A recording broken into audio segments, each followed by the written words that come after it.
dear students. I hope you all are fit and happy. So dear students, here we will study another topic, that is tonicity. So tonicity, it is the relative concentration of two solutes that determine the direction of movement of solvent. So here let us see, there are three types of solution on the basis of tonicity: hypertonic solution, isotonic solution, and hypotonic solution. So dear students, you need to remember these solutions on the basis of presence of solute concentration. So if the concentration of solute, that is amount of solute, is more, then we will say that solution is hypertonic. If the concentration of solute is less, then we will say the solution is hypotonic. So hypo means less and hyper means more. So let us see first one, that is hypertonic solution. Now here, when a cell, see the cell, it has been placed in an hypertonic solution, means outside the cell, the solution which is present there, the solute concentration is more. This simply means the water is less in the hypertonic solution. So dear students, now what will happen? The water from the cell, it will move out into hypertonic solution. So water will move out from the cell, and such a condition, when water will move out from the cell, this will lead to plasmolysis of the cell. So in hypertonic solution, if a cell, it is kept in solution which has higher concentration of solute as compared to the cytoplasm of cell, therefore the water will move out from the cell. That means it will lead to exosmosis. Water will move out from the cell. Now consider the third case here, hypotonic solution. So in the hypotonic solution, the cell has been placed in a solution which is hypotonic, means the cell, it has been placed in a solution which has less amount of solute concentration, means in the hypotonic solution water is more. So water outside the cell is more, therefore water will enter inside the cell. There will be endosmosis, water moves into the cell. So if a cell has been kept in a solution which has lower concentration of solute as compared to cytoplasm, therefore the water moves into the cell. This is known as endosmosis.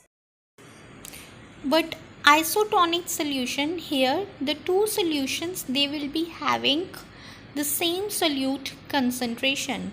So therefore in such a solution there will be no net movement of water molecules across cell membrane. No osmosis will take place. So there are three types of solution on the basis of tonicity: hypertonic, isotonic, and hypotonic. Next, my dear student, let us learn about active and passive transport. So active transport is simply the movement against concentration gradient, means the movement of substance, as you can see here in the first figure, the substance, it is moved from the region where it is present in less amount towards the region where it is present in higher amount.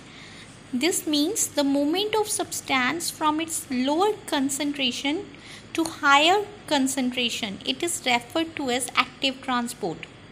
So it is just exactly opposite to what happens in diffusion. So since the movement, it is against concentration gradient, therefore there is a need of energy. So this process needs energy which is obtained from adenosine triphosphate, ATP.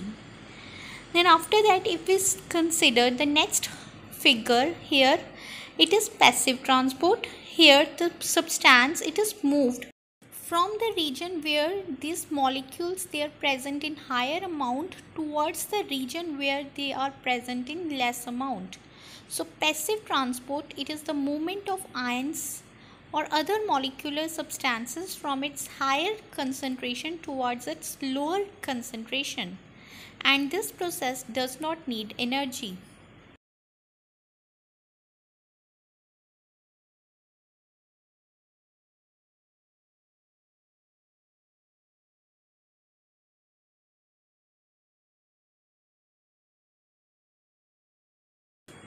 So dear student, the next topic is turgidity and flaccidity.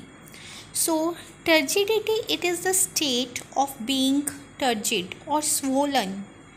The reason is that due to high fluid content. So turgidity is the state of being turgid or swollen due to high fluid content. So this is the plant cell, and you know the plant cell, they have a large vacuole, and the fluid inside the vacuole, it is referred to as cell sap. In the cell sap there is large concentration of solute, means water is less inside the plant cell. So therefore water will enter from the soil into the plant cell, and due to which a condition arises when the plant cell it becomes turgid. So in this case the water it has entered inside the cell by endosmosis. So as a result the cell vacuole has pushed the cell cytoplasm against the cell wall. Therefore eventually a condition arises when no water can enter the cell, and such a condition is referred to.